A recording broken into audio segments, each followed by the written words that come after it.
Api dengan cepat membesar dan membakar mobil yang berada di Jalan Kartini, Polewali Mandar, Sulawesi Barat ini. 3 unit mobil pemadam kebakaran sempat kesulitan untuk memadamkan kebakaran lantaran besarnya kobaran api yang membakar mobil. Api akhirnya padam kurang dari 30 menit. Menurut sejumlah warga, api pertama kali muncul dari bagian belakang mobil saat sedang antri masuk ke dalam tempat pencucian mobil.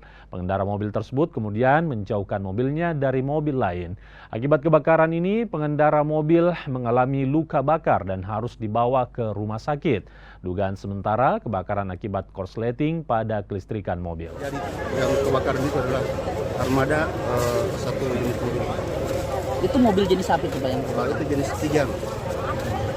Terus kira-kira tahu sedikit Pak kronologisnya itu?